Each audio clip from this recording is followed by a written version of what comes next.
All right, we got a 2022-year build in front of us. How many dollars here? We going to get for it. How many dollars? I got 75, give 80,000, give 80. I'm 75, give 80,000. No, 85, 80 to 85, 85. I got 80,000, give 85, 85 to 81. No, 82,000. 83,000. Hammer's high. 82 the bid. No, 83,000. 83,000. Sold it right there. $82,000. Sold on John Marshall right there. Welcome to Six Figure Trucker, the podcast where we share advice on how to be successful in trucking and have fun while doing so.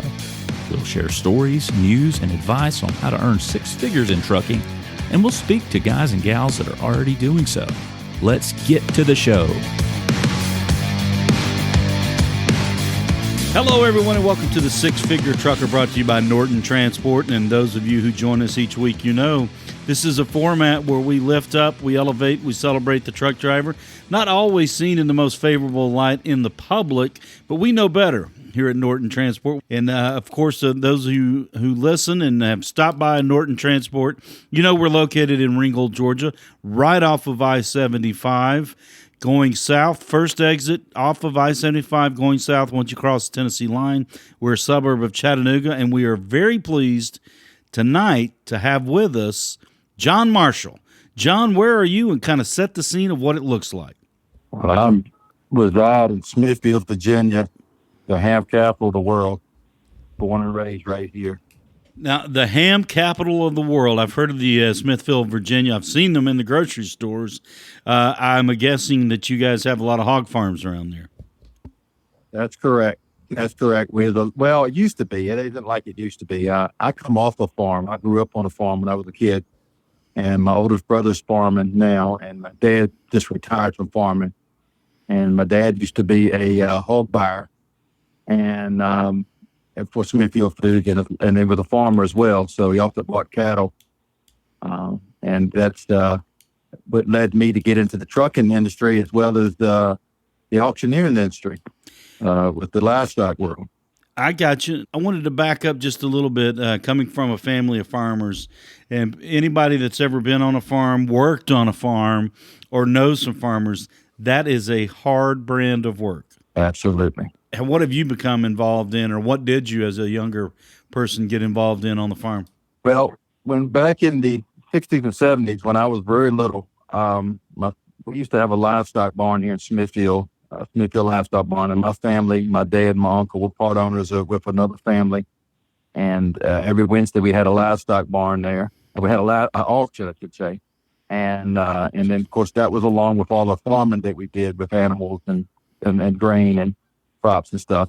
But anyway, on Wednesdays, I used to get off the school bus there in grade school. That's how excited it was for me. And the auctioneer used to be a good friend, and he just loved the lingo, and I just loved the way that the idea of animals coming in the door and they would leave and go somewhere else. And after the show was over, the auction was over, my father owned a couple of semi trucks, and we would truck the cattle or the hogs all over the state of Virginia and North Carolina, even up into the Northeast. So I had the luxury of seeing the auction during the day on Wednesday and ride the truck on Wednesday nights during the summer throughout the wee hours of delivering these animals. And it was I just fell in love with it. And when I was in first grade, I told my first grade teacher, they asked us what we wanted to be when I grew up, and I told them I wanted to be an auctioneer and a truck driver. And I thank the Lord that I've had the opportunity to do both. You know, I was just going to say, you've achieved your dreams. You've done what you wanted to do, and you are obviously, from the story you're laying out there for us, you're definitely a product of your environment. Sounds like a very happy childhood. Yeah, well, yeah, there was. I was just, when I went through high school, I was a big athlete. So sports was a big deal, and then but I knew in the back of my mind I wanted to get in the auction industry. And so when I got out of high school, I wanted to continue playing football. So I decided to go and play football, college football at the Newport News Apprentice Program here in Newport News, Virginia. I had a chance to go to Virginia Military Institution and play football, but I decided not to. I definitely wanted to get on the field and play, so I knew that the apprentice school would allow me to. So I played 4 years there, and when I finished my apprenticeship up, I went to auction school down in High Point, North Carolina. And then it wasn't until several years later after I got my auctioneer's license that I started left the company and started working for myself in 1999. Gotcha. And we formed a business known as Marshall Enterprises Auctions and Realty Gotcha. at that point. Now, you said you played football in high school and you played after high school in the post-secondary world there. What position did you play? I was a defensive back. I was a safety, what they call a rover back. I was the headhunter. I was the guy that was trying to break people in two pieces. I was that guy. Are you still fast? I was like, I don't know if I'm fast. I'm a lot older. But I enjoyed football. It's a sport where you get beat up, you get thrown down. It makes you humble real fast. I don't care how good of an athlete you are. You're going to get knocked down. And you got to get back up. You're going to have games where you're going to get beat bad. You're going to have games where you beat people bad. And it's just the way life is. And I treasure every moment that I did play, and all the coaches that helped me through it. It just made me a better person, a lot better person. It's a great teacher of life. It very much is. You're listening to John Marshall here on the Six Figure Trucker, brought to you by Norton Transport. Now, John, are you at home right now? I am sitting at my house right this minute. Actually, I was looking at the load board here a little while ago. I'm getting ready to pick a load to go out, probably leave Sunday or Monday to go out. I'm planning on going out for about 12 days. Oh, 12 days straight? But yeah, that's what I'm looking at. It's like we got some runs going up into Canada. I'm kind of excited about going up in there. So, I've always looked at the trucking industry as a way to get paid to go on vacation. That's awesome, man. That's awesome. I mean, that's the truth of the matter. If you do your planning right and you play it in the seasons, and just to underscore and reiterate the importance of planning, you can see some fascinating places and get paid to do it. I going back to the farming days, I had the luxury of driving a lot of trucks at a young age, straight trucks and a few semis, but I never got to go out and be illegal on the road. And it wasn't until 2015 when I decided to take a step away from the auction business full time. I wanted to be a legal CDL driver. So I attended Tidewater Community College here in Suffolk, Virginia, and got my CDL license. And I went out and became a legal truck driver. And my first stint out on the road was with TMC Trucking, and flatbed really wasn't me, and I just didn't like that environment. So that didn't last long, but I ended up moving over with Swift Transportation, and they gave me the opportunity to work. And I spent a good year, almost 2 years with them. And I worked the Northeast. And I'm the kind of driver, I'm not scared of traffic. People get scared of the Northeast because of all the traffic and all the chaos. I kind of embrace it. I kind of enjoy it. It keeps me more focused. Right. So all my experience of, my year and a half experience driving the Swift was up in the Northeast. And they gave me the opportunity to drive all over the country and that was nice. So right now I'm at a point where I need 7 more states to cover all 50 states. I've been in 43 states in my life, and into Canada and Mexico. That's all I've been everywhere, but I lack Washington, Montana, North Dakota, Idaho, and Oregon, of course, Hawaii and Alaska. That's amazing. So you could knock them out in 1 or 2 runs if you get one going to the right place. I mean, up in the Northwest. Well, I've been looking at the load board. I've been looking at the load board. I just can't get my schedule right to make that trip, but I am definitely going to, as soon as I see when it fits my schedule, you're going to see me shoot across the country pretty quick. I got you. Well, that's awesome, John.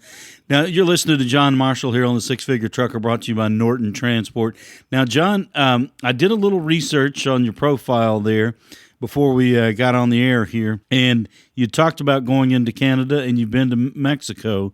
I looked at your qualifications. You check all the boxes, literally. Class A, passported, got your TWIC card, and your manual shift certified. So you're serious about driving. Oh yeah. Well, I'd rather drive a manual shift. It just the only good thing about an automatic truck is in traffic. Right. So it allows you not have to. You don't wear your leg out trying to push in and out of the clutch. Now, do you think your preference for a manual shift? Well, let me preface that by saying I'm 55, just turned 55, and I looked at your profile. So 52, is that right, John? That's correct. That's correct. Okay. Do you think your preference for driving a manual has more to do with your age? Because when we were kids, that was the thing, was to see truck drivers, downshifting and upshifting, and the noise or the sound of the big machine making that. It was the thing, and that was all there was back in the day. Or I shouldn't say all, but the majority of trucks were manual. I totally agree, but I will say that when I first got into trucking, when I first got legal, I drove to TMC, and we had a 9-speed truck in those trucks, and those pretty Peterbilts, as I call them. And those trucks are a little more sensitive. But when I left there, I went to Swift. I jumped in automatic, so I drove an automatic for 2 years. And yes, it was great, but I felt like the fuel mileage ain't quite as good in automatic, in my opinion. I don't think it works as good in the hills because I can't control the RPMs. Right. Then here, right before I started working for Norton, I spent the last 4 years pulling containers here locally. And the guy I worked for had a lot of Volvo trucks for 13 speed. And I just love a 13 speed because I can control, especially going through West Virginia in the mountains, I can control the leading momentum. You know what momentum, you understand momentum. When you going down that hill and you're coming back up, you don't want to lose all that momentum because you eat up a lot of time if you got to come back off the RPMs a lot. And build the energy back. So, yeah, that's right. So an automatic, I think you're constantly losing momentum. Whereas in a manual shift, I can keep the momentum going. Gotcha. I can keep, and I feel like I saved time. I told a person one time I could leave right here where I'm at and go to Chicago. Of course, we always go to West Virginia.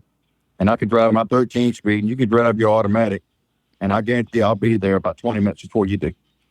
And probably save fuel mileage. Well, if you can save money and beat time there, that's a win-win there. You mentioned the 13 speed. What about an 18 speed? What's your book on those? To be honest with you, this last run I just did for Norton, I drove a truck from Ashland, Virginia to Maine. Then was an 18 speed, but it was a lightweight truck. So what I did, I just treated it like a 13 speed. I just drove it and then split the high side. I drove 18 speed one other time on the farm. It's kind of nice if you're really loaded, but if you're not really loaded, it's just a waste of gears, in my opinion. Yeah, you're not going to use a lot of those, are you? Yeah, I think it's more of a show thing than anything. And you see these drivers with these great big long noses with the real tall stick, the shifter up about to the ceiling, and they're grabbing it because of the 18 speed. I'm not in it. I don't know. Now, that ain't me. Well, we're getting pretty into the gears here. Who do you think's got the best transmission out there? Is it an Allison, or who makes the best transmission in your opinion? Well, if I had the automatic, it's definitely an Allison. But I don't even know the 13 speed. I'm a 13 speed guy. 10 speed pullers are cool. I don't know. Transmission, as long as you take care of your equipment. Yep. I'm a firm believer of that. I think when you find a truck that's been wore out or it's got problems, it's usually because the driver created a problem there. Somebody created a problem. Because I don't see a situation where any transmission is better than the other. Pretty much it goes down to the driver and really preference. It's what you like. I got you. Some people love driving Mack trucks. I don't like Mack trucks. I'm not a Mack truck guy at all. I really ain't. What about a Cascadia? Oh yeah, the Freightliners are great. I like them. Yeah. Gotcha. The Volvos has been my favorite truck because they're more comfortable to live in. That's that, obviously. Just the sense of the being around you there, when you're in the cab. Yeah, you got more room in them. That's what I like about them. Gotcha. Now let's go back a bit. We'll shift the gears back a little bit, back to when you said that you knew you wanted to be an auctioneer, and kind of walk us through that process. It was so you started in livestock. Is that what gave you the bug? Well, yeah. What happened, how I officially got into the auction world is I grew up in a livestock barn, so I knew I wanted to be an auctioneer. And then when I got my auction license back in 1994, I got married to my first wife, and we had a child, and I was getting my engineering degree and all that different stuff. So I was going to night school, so I didn't really have time to concentrate on my auction career like I wanted. I was working at the big shipyard here, Newton Shipbuilding, as an engineer. And then later on, me and that young lady split up, and I met another woman that I'm married to now. and she was very supportive of me taking off and starting my auction career. And so I did. And so how I got started was that I answered an ad in the paper. There was a local county here in Williamsburg, Virginia, that was looking for an auction engineer to come in and do some auction services for them. So I answered it, and they called me on the phone. I was like, wow. So I got that contract. It was my first government contract. So the first items I actually sold were police cars.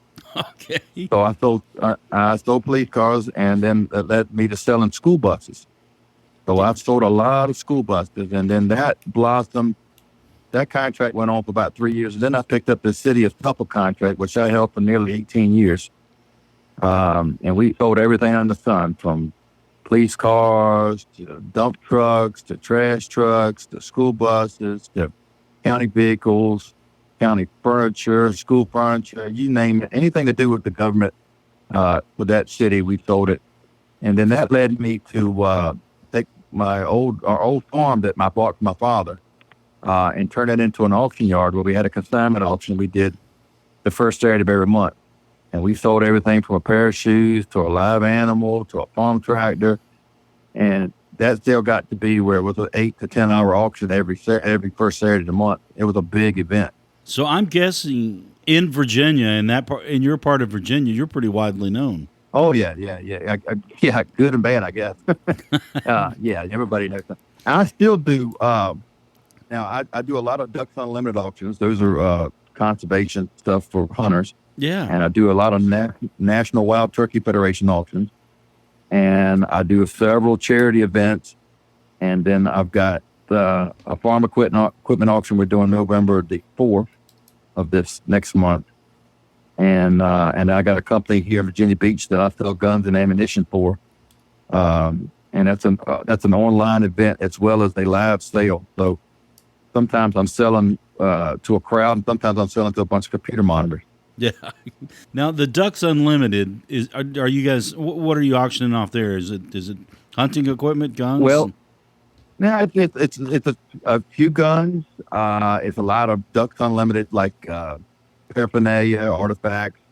There might be some travel packages in there. I got you. Hunting trips, stuff like that. What they're trying to do is Ducks Unlimited's got chapters all over the country in different locations, and they try to raise money for each group. And that we've got about 20 different chapters in this end of Virginia, and I do about 12 auctions. I do more than that. I actually do about 18 auctions a year for them. Gotcha. So I do a lot of auctions, and I enjoy it. It's a good event, and of course, hunters like to spend money, and they like their thing, and of course, people like their guns. I'm not gonna lie; they're not scared to spend money on guns. Now, as an auctioneer with so much experience as yourself, and you're diversified in the things that you're selling, when you go to these different auctions, do you have a kind of a thought in your head of how much each item's going to go for? Or how does that start as, all right, we're going to start the bidding at X amount? I mean... Well, that's the 30 years of experience that I have to get me to this point. You let the crowd dictate to you, but you control that crowd so they won't get stupid with their money. Case in point. So let's use a hand. The gun of the year, usually the Ducks Unlimited, they usually range anywhere from about $1,800 to about $3,000 a piece. That's what it usually. And you don't want somebody to buy it for $500. So what you try to do is you kind of let the crowd dictate to you, and then you try to create a competition between them, and then you try to create a little friction amongst them in a different way, because mad buyers spend more money, especially men. When men are mad, they'll spend more money. So you kind of play against that, and you play the emotional thing. It's a fine line, but you learn it over time. But I always have a theory in the auction industry. But you start high and come backwards, and somebody will bid. And every once in a while, somebody will jump in at a high number, and it keeps the show going. The first 12 items of the auction are always the most important, because they kind of dictate how the sale's going to go. I got you. They're the trendsetters. Yeah. They're the tone setters, I guess we should say. Yeah. Now, do you see people in an auction? It seems like when I was a teenager, I drove cars in a vehicle auction, used car auction. And do you Sure. see people that kind of they're there together and they've got a little game going, particularly when it's something that they have a outside interest in where they're trying to drive it up. Do you see that, and can you detect when it's happening and see right? Well, there's a fine line in that world too, and that's where you go to auction school and you learn a lot of how to handle that, what to do, what not to do. Sometimes the best buyer in the house is you, the auctioneer. Gotcha. And sometimes you got to learn to control that person. If you say there's 3 people to show up and they want to collude together and say, well, you buy that car and I won't bid against you, and you buy this car and I won't bid against you.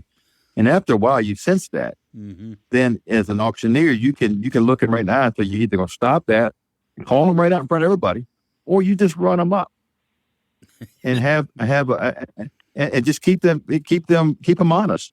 So when in the automobile world, especially everybody's looking at that NADA book. Everybody looks at that thing hard, especially the auto auctions. Right. Because they don't do a lot of that anymore. But so they're looking at that number and everybody's trying to make sure they get top dollar for the car, top dollar.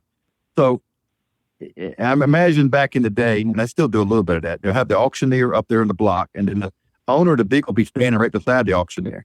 And then, of course, you have the crowd, and then the car comes across. And the owner will look at the auctioneer and say about what he needs for it. And then sometimes the auctioneer will run it up to that price. Or sometimes they'll get a number and they'll look the owner in the eye and say, this is the best I got. What do you want to do? You want to take it or not? So the automobile world's a little more sensitive, especially when it comes to the dealer type sales. But it's a fine line. You gotta control your crowd, and you gotta know how to control them. And once you get a good relationship with them and they trust you and you trust them, it really works well. It's when you get into a crowd where they don't trust you and you don't trust them, that's when it gets a little tough. I got you. Now, being so experienced as an auctioneer, 30 years experience, still doing it. That's correct, right? Still doing it? That's good. Oh yeah. It's not doing it full time. At one time, I was selling 4,000 items a week.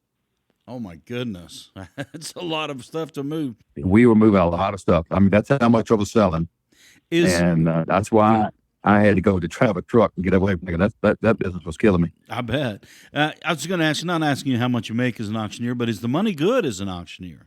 Oh yeah, it has its days. The problem with the auction business is labor. Let's use this. This is what led me get into real estate business. Let me explain this to you.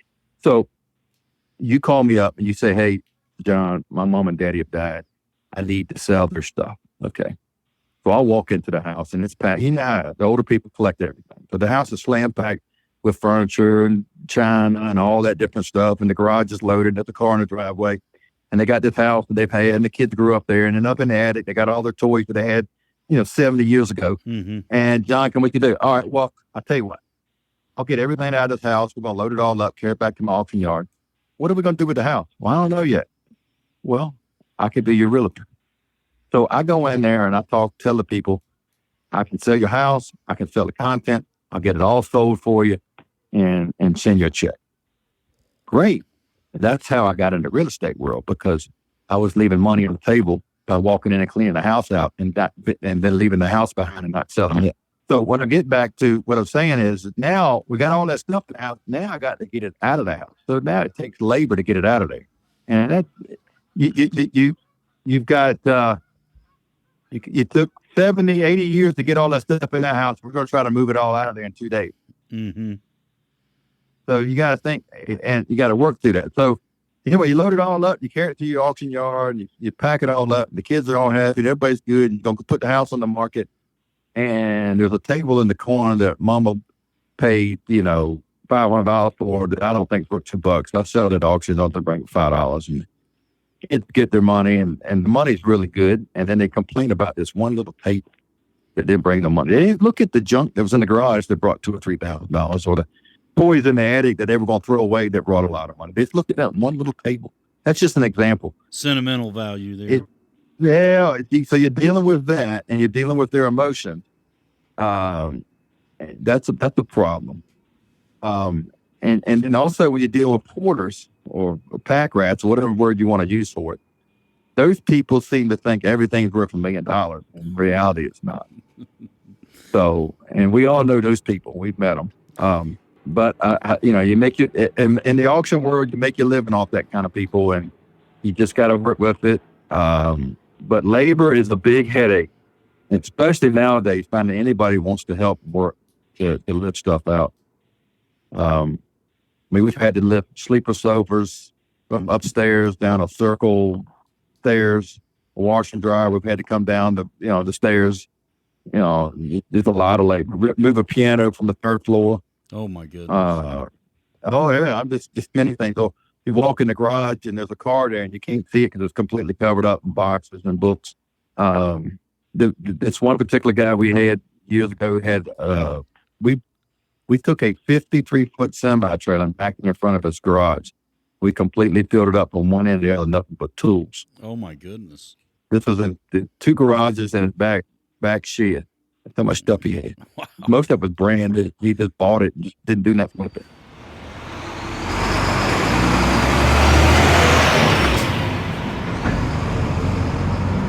You're listening to John Marshall here on the Six Figure Trucker, brought to you by Norton Transport.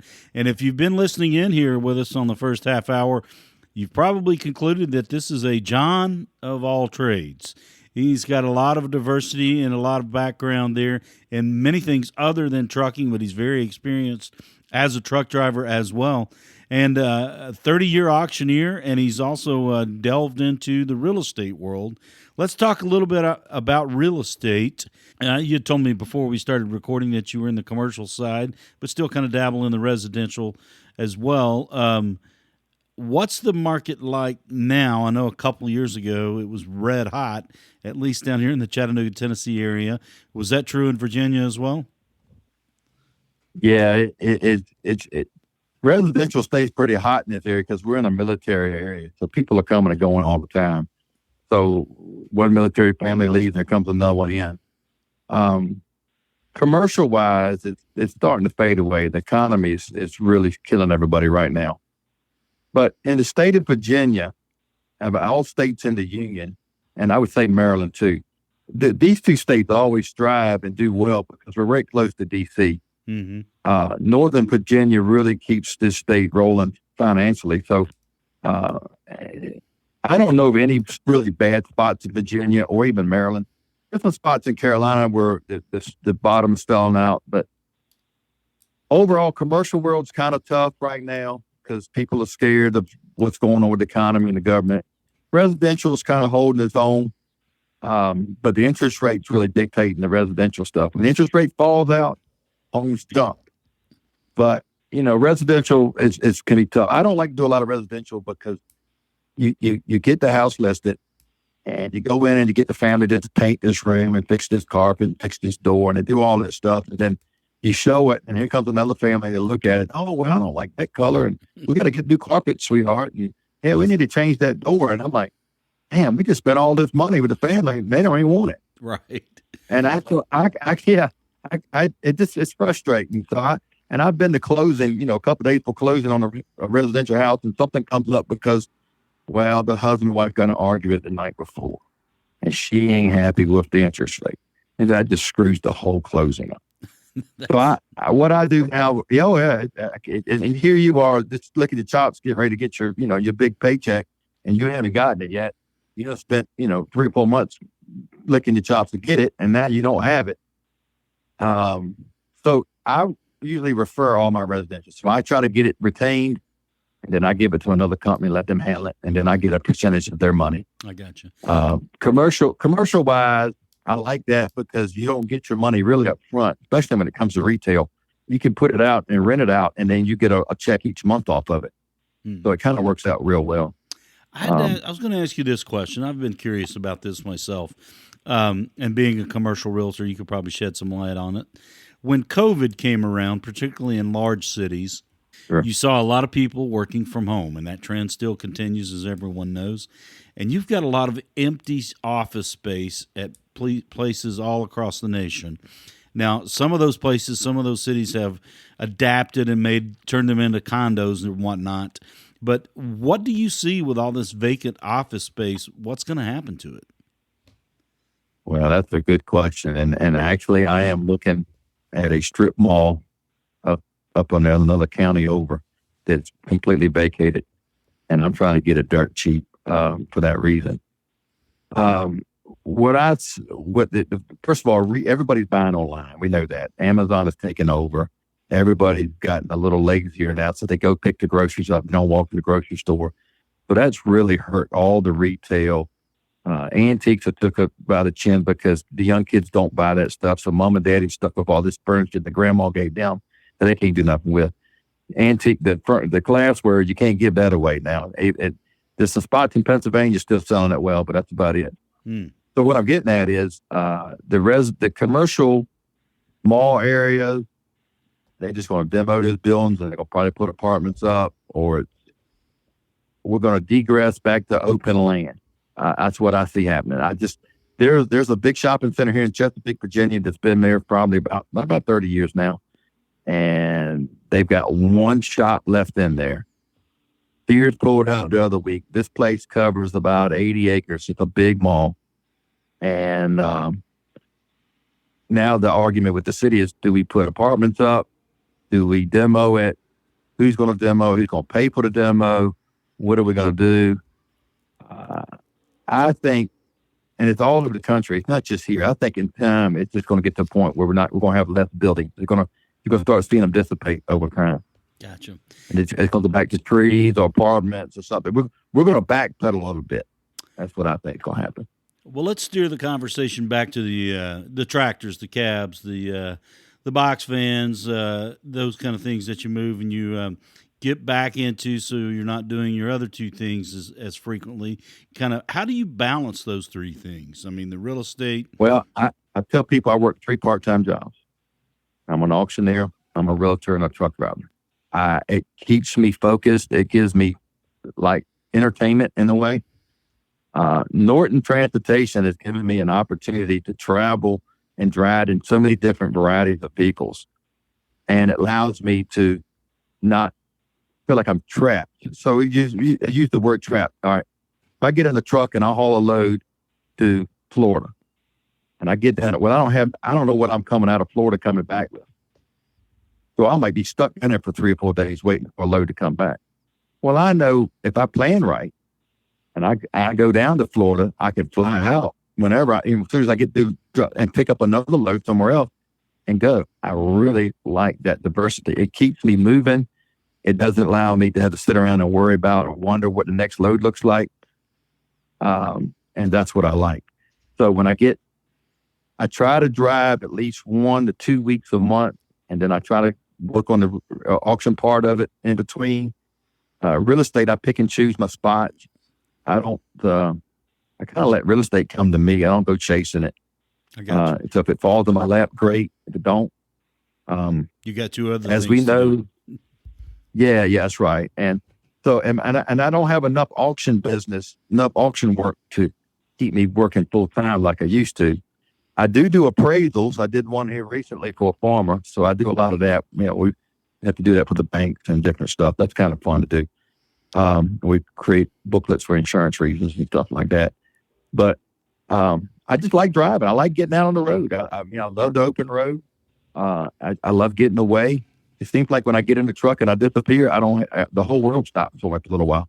That's a great feeling. And it is, man. I the other day when I was coming back, I was going across on Interstate 80 from Pennsylvania over to Ohio. I had about 3 hours of straight road. I was just like, man, it's kind of nice. You sit back, listen to my XM radio, and just ride. I just kind of nice. What's on your XM radio? What are you listening to? I listen to Road Dog Trucker Channel a lot. I listen to Kevin Ruffler's podcast as much as I can. I listen to, I'm a Joel Osteen nut. I like listening to him all day. Mm-hmm. He's my motivated speaker, I call him. Yeah. I love listening to news. I'm a news nut. If I get tired of CNN, I go to Fox. And if I get tired of Fox, I slide back to Glenn Beck. If I get tired of all three of them, I go to sports. And I like listening to oldies music. So I was going to ask you if any music was in the mix. Now you say oldies music. What's the oldies music you like to hear when you're driving down the road? Oh, I love old country.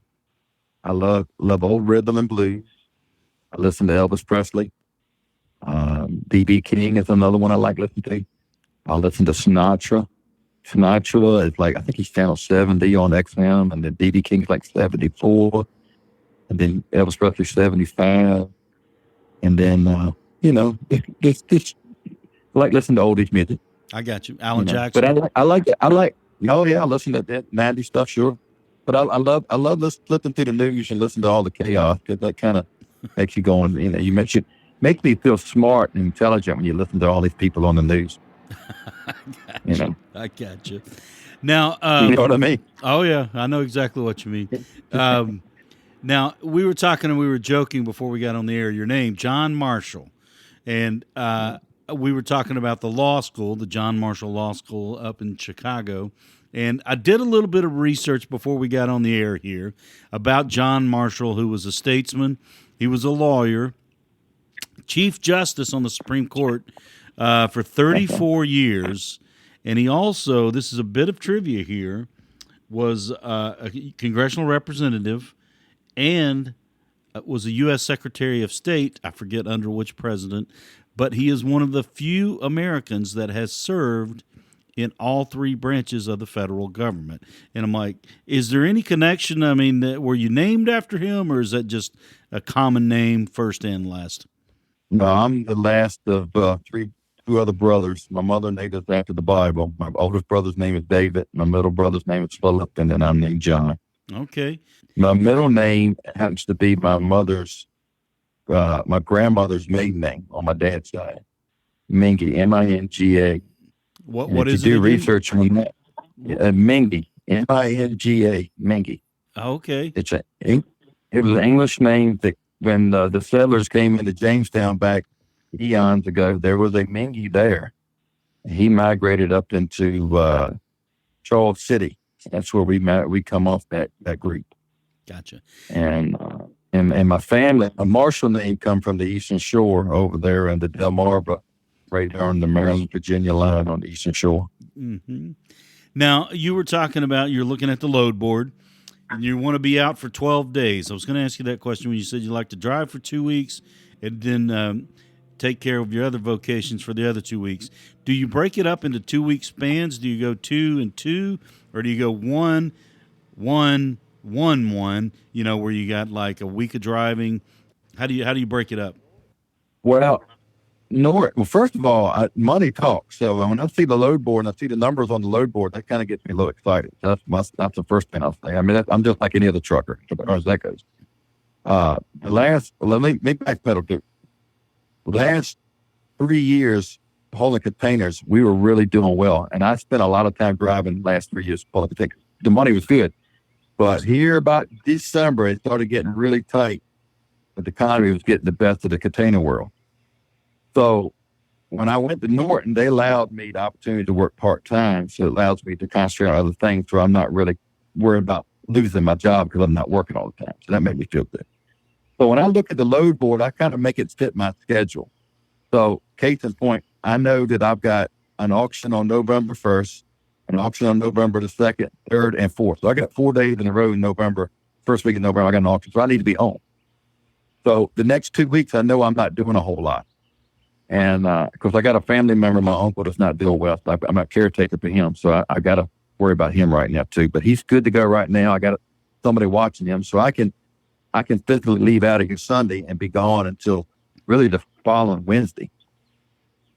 So I'm looking at the load board and I'm thinking, all right, I got 70 hours I need to utilize through my time clock. And that's how I'm really thinking. I want to make sure I use every hour that's how I'm looking at it. So make sure I utilize all my time correctly and then probably reset it on the next weekend to get something back. What loads are you bidding on? Well, I haven't bid on that yet. I got to let her know in the morning. I was going to do it tonight, but I saw this load going to Nova Scotia, Canada. Never been up there. And I'm licking my chops to get my hands on it. The only problem is I'm thinking about how I can get from here to Nashville, Tennessee to pick it up. I don't want to really jump on a Greyhound if I can help it. I'm not a Greyhound fan, but I'm trying to think if I can get a load to kind of get me that way. That's what I'm really kind of looking at it. Something in but the they've got a load Tennessee the gates. Yeah, they got one going from there to Toronto, and you come back and pick another load up, and it runs up to Dartmouth, Nova Scotia, Canada. And I just kind of excited to get up there. And I was looking at the airline flight out of Nova Scotia back. Hell, it's cheaper coming out of Canada back here than it is for me to fly from here the next state. It doesn't make a lot of sense to me, but it's weird how that works. Well, that's cool. It sounds like it's lining up for you if you can just get to the country music capital of the world there. You'll be in business. Oh, yeah. Now, you've been, let's see, I was looking at it. You had 134 months, of driving experience before you came to Norton. When did you come to Norton? I came to Norton. July 4th was my first, when I got hired on. I didn't start really moving anything until August. Like I said, my uncle's been real sick, so we've been dealing with him. So I really couldn't take running until August. I think it was the first week in August I made a run. The first run I made was on a school bus. And how fitting, because that's what I used to sell in the auction business. And then I did some research and found out the Norton was created off the school bus. That's true. I thought, well, this is kind of cool. It fits right down my alley, because I have an old company T-shirt that shows the logo of us, Marshall Enterprises. It's got a picture of a school bus, So I'm like, this is kind of cool. But anyway, first run I made, I drove a school bus and down to Alabama, and that was what blew my mind. I've never been in a new bus. As I'm going down the highway, and these buses will move. They will roll along down the road comfortably. Well, if you had a new bus, I'm guessing you'd had air in it. Well, hold on. No, I'll get to that in a minute. I drove one to Alabama, and then I brought a trash truck from Alabama back to Richmond, Virginia. Mm-hmm. And the trash truck was an experience, but it was brand new. Going south, all the buses south have air conditioning. All the buses going north have no air conditioning. Mm-hmm. So I drove a bus. This is my third trip, I think it was. I drove a bus from High Point up to Toronto, and I was going up to Virginia. And of course, it was 100 degrees. I had no air. I had all the fans running. I had all the windows open on the bus. And I was cooking. That was a hot bus. And I'm going north, and of course, you get to Canada, it's like 50 degrees different. So I see why they got it. But yeah, they don't need air conditioning in Canada. So why do you put air on a bus? But I know some of the trucking companies felt bad, because here I'm coming down the road, and this bus going 65 miles per hour, and I'm passing some truckers, and I'm like, they probably felt stupid to have a school bus passing them. I know I would.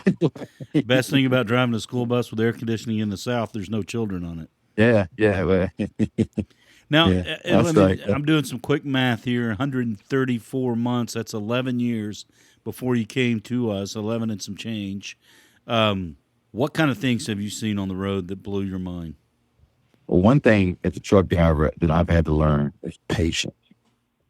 And I'm one of those guys. I can be a hothead in a minute, it'll blow up. And if you don't have patience in trucking, you're not going to survive. You're not going to survive. You've got to get patient. And they don't teach you that in CDL school. They don't teach you that when they train you.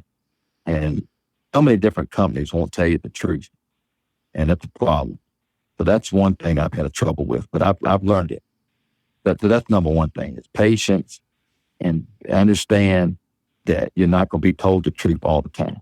But you got to learn to be your own man and make your own decisions and be able to have you control how you deal with that. The second thing that always bugs me, and this is something that I saw it again the other day, police officers. I know we need law enforcement. I understand what we need them for, but there's a couple of things that bug me about them, and I see why people feel the way they do about them. So, little blue light. So here we're going down the interstate, and we got a load of trucks and we're all along, and all of a sudden the cop pulls a car over because he's speeding or whatever it may be, or tags her out. So he pulls over, he throws his blue light, and everybody slows down to a crawl. We're all getting over to the left lane, and we're slowly bottlenecking it all up. And so that cop has pulled somebody over to collect $150, maybe a $200 ticket, and he's slowing down $100,000 worth of commerce behind him. I want to make a law that when you pull a person over, you cut your blue lights off. You've already got them. You don't need to keep your blue lights on. That way, everybody else won't slow down and bottleneck. It just bugs me. Everybody slow down. You got this one dude that's riding along. We're all riding along about 65 miles per hour. Also, they slow down to 45. Mm-hmm. We're all on our brakes, slamming on brakes, and you got this one guy that's not paying attention. They bottled, and he rearing somebody. Now we got another problem. So that bugs me about that. I really, with all the modern technology out here nowadays, and if all the tolls, the way they can check people's tags and find, and send you a bill in the mail. Why can't you send a bill in the mail for that person that's speeding or whatever? Right. If they're doing something right, that's different. But most of it's minute. Okay. The second thing that bugs me, DOT, and I've seen it everywhere. They always seem, it's like when you pull across the scales, it's like the fourth truck they're gonna pull in. All right, the second, the third, the fourth truck, and then roll on, and that third truck's got straps holding on his fuel tank, his muffler's about to fall off, his door's bungee cord death, he's got a crack in the windshield. Let him roll on. But then the fourth truck that's in A1 shape, they pull them around to the back. So I wish DOT would be a little more aggressive on finding trucks that need to be checked. We especially saw that at the ports, and it just bugged me to see a lot of the trucks that roll down the road that should be on the road. That's another good topic to talk about, being a TWIC certified driver, having your TWIC card. What's it like dropping at the port? Here again, about patience. Patience.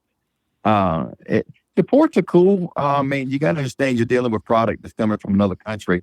And some of the stuff it's got to, usually the customs will check it all out. But the container world's kind of cool. It was, the last 4 years, it was really good to me. It was very lucrative to us. I made a lot of money doing it. But it kind of goes with the economy. We went from the numbers I heard the other day in Portsmouth alone, there was like 1,200 containers a week that was coming out of Portsmouth. Now they're down to about 350. Wow. So that'll tell you how bad the economy's hit them. But the port's cool. Did that impact you to move into Driveaway when the economy and the impact it was having on the container world? Was that an influence to move into Driveaway? Yeah, exactly. When I was working for Gillum Incorporated in Suffolk, and him and his brother, they were great to me, and they knew I liked to ride the road, so they would hook me up with long hauls, and but the local runs, I didn't want much of that, because when I get in the truck, I want to stay in it for at least a week, and then I'll take some time off. But he lost the long runs because it just wasn't there and didn't have enough work to keep the crew he got, and me being versatile where I can do other things, he knew that he had drivers that he needed to put food on the table, so he needed to keep them busy.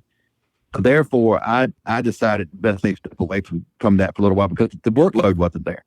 We went from working 6 days a week to cut it down to 4 days, and then they got to the point with 3 days because they just wanted enough workload. And then you go out, and he started sending some guys out over the road, and then that gets to be a cutthroat world where you get out there, you're steadily looking at the load board, trying to get loads to get back.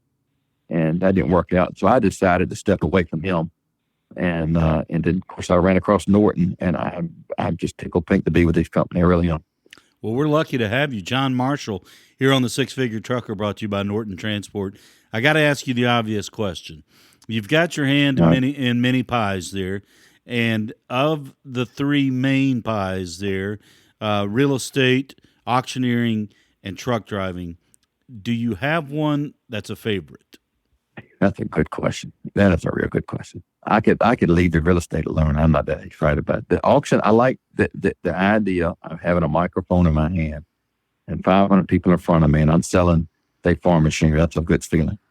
But the idea of being in a semi truck, driving here to California, and going down Interstate 40 and just riding all day long is a good feeling too. So that's hard for me to pick that one. I like riding the roads. I really do. That's a good thing. A good auction's good to go, but as I get older and I realize more work, I don't know. It's hard. That's really hard to pick. I like driving the truck. I really do. Well, let's dig a little deeper here about each profession. What within that particular profession motivates you or inspires you in that respective profession? What gets you going in truck driving? What gets you going in being an auctioneer? What gets you going in being a realtor? all three professions create a problem. Let me tell you how that problem is. When a family calls me and says they need to auction their stuff off, there's a problem. I need to get it going. If somebody needs to sell a piece of equipment, that's a problem. I need to get it going. So I got to figure out somebody to buy it. What can I get for it? How we're going to disperse the money, etc. Real estate is now the same situation. I got to get this house sold. We need to get top dollar for it. I need to get it advertised. Trucking is the same thing. I got to get this truck delivered at this time.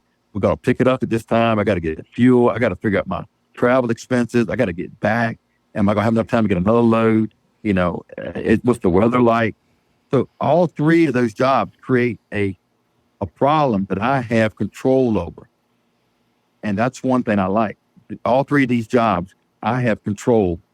And that's really what I like about it. I am in the truck. The company has given me the opportunity to drive that truck. I've got to get it to Maine. And I got to go, do I drive through New York City? Do I drive around it? Do I go through DC? Do I go around it? What time of day? Is it going to be raining? Do I want to pay all the tolls, et cetera, et cetera? If I got an auction, is there enough money here where I can make some money and they make some money? Is it the right time of the year? Is there any value here?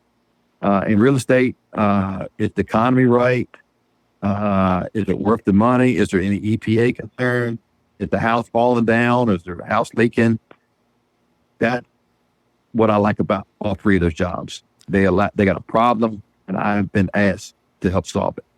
We spent about an hour with John Marshall here on the Six Figure Trucker, brought to you by Norton Transport. And from what you've laid out, I think we can glean from our hour with you, you like the challenge. That's correct. Does it give you a feeling of accomplishment in each of the professions when you deliver the load? You deliver the load on time, you pick up the next one on time, and you deliver it without any problems? Or when you have an auction, you sell all the items, everybody's happy. The real estate world, when you meet the goals, what's that like to get that feeling of accomplishment in each of your three professions? It's a good feeling. It's a real good. It's a sense of pride. I've always liked it. It really ain't about the money. It's about doing something that a lot of people just can't do. I mean, I take pride in driving a truck. There's a lot of people out there that can't drive a truck. They want to drive a truck, but they're not healthy. They're not focused. They don't understand it. They're not good drivers. And then in the auction business, not everybody can get up and talk for 8 to 10 hours and talk fast. And then in real estate, not everybody's got patience enough to figure out where to market it at, to get it here. And thank the good Lord that I've had a lot of success in all three of them, and hope it continues. How much do you lean on your experience, your diversified experience as a truck driver, everything you've moved in Driveaway? I mean, those, 11, 12 years of past experience, you've hauled, you've done containers. How much do you lean on that in Driveaway? I lean on it a lot. One thing, I don't know where I get this from. The good Lord, and I'm a faith-driven person. I'm a church going as much as I can get in the church, but the good Lord has given me a good memory. If I've been there once, I know exactly what it looks like the second time. So case in point, I'll give you, when I left Ashland, Virginia, Midlothian, Virginia, to go to Maine, I made a wrong decision. I should have gone around. I decided to drive 95 up to DC, Baltimore, to Philly, to New York. And I've drove it 100 times. But I figured, all right, I'm going to do all right. Well, I should have gone around. It took 84 around, but I did. But I've been up there. I know what it's like. I know what it's like to pull a truck through the Lincoln Tunnel into Manhattan at rush hour. Done that. And so I treasure that experience. I know what it's like to be in Houston, Texas on rush hour, or Atlanta, Georgia on a Sunday afternoon trying to get around that. That's always fun. Or going down 95 into Miami and every car in the world's driving 100 miles per hour and you're going the speed limit. You're like, dang on. Everybody's, but so that experience is, you can't teach it. You can't buy it. You just got to learn it. And I tell all the young people that want to get in the truck driver, the new people that want to get in the truck driver, get in a company and spend exactly a year out over the road. It is priceless.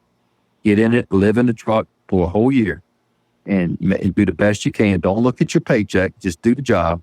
And when you get done, everybody in the world will want to hire you because you've proved to the world that you can drive. And that's what's helped me out. You got to live in the truck for years. Just get out there and do it. Don't look at the paycheck. And when you get done after that year, you can start dictating what you want money-wise, and you've got the experience and the knowledge, and you can figure out where you want to go and where you don't want to go. You're listening to John Marshall here on the Six Figure Trucker, brought to you by Norton Transport. It's been a fascinating conversation. I'm going to throw you a curveball here, John, as we close it out here. A little role-playing here. We're going to sell a 2020, let's say it's a Peterbilt. 2020 Peterbilt. It's on the auction block. Take us through, put us there like we're buying it now. Give us a little of that Auctioneer 30 years experience. Tell us how it would go, and go ahead and do it for real. You're selling that truck. All right, we got a 2020 Peterbilt in front of us. How many dollars here? We want to get for it. How many dollars here? Give me $80,000. Give $80,000 of it 80. Give 80,000. I got 50 in the back. Net 55,000. I got 50. Net 55. Get 60,000. That's 65,000. And 70,000. Get 75. 75. I got 70,000. Get 75. No 80,000. Give 80,000 to bill. I got 75. Give 80,000. Give 80. I'm 75. Give 80,000. No 85. 80 to 85. 85. I got 80,000. Give 85. 85. Take 81. No 82,000. I'm 81. No 82. No 83,000. I'm 82 to bid. I'm 83. You want? I'm 83. They're 83. 82. 83. 83. 83. 83,000. Hammer's high. 82 to bid. Now 83,000. 83,000. Sold it right there. $82,000. Sold on John Marshall right there. Here on the Six Figure Trucker, brought to you by Norton Transport. John, thank you so much for joining us. Hang with me when we wrap it up here. But one last question, one common one we end with. What would your advice be to somebody who's seeking a profession in Driveaway? Well, it's a great deal. Just got to plan. You got to plan, and you got to understand where you're going and what you can and can't do. And you need to be thinking ahead. So you got to be thinking ahead all the time. Because if you don't think ahead, you're going to get yourself trapped, and you're going to get frustrated and get mad. And it goes back to patience and planning. Trucking's about planning and patience. If you got those two, you'll last forever. There you go. Great words from John Marshall here on the Six Figure Trucker, brought to you by Norton Transport. John, thank you so much for joining us. John Marshall on the Six Figure Trucker. Six Figure Trucker is brought to you by Norton Transport. Norton Transport is a drive-away trucking company that customers can rely on. It offers excellent independent contract driving opportunities to professional, courteous, and qualified drivers that can provide the kind of service we deliver. If you're interested in learning more about Norton or just want to subscribe to the show, check out 6-figuretrucker.com. That's 6-figuretrucker.com.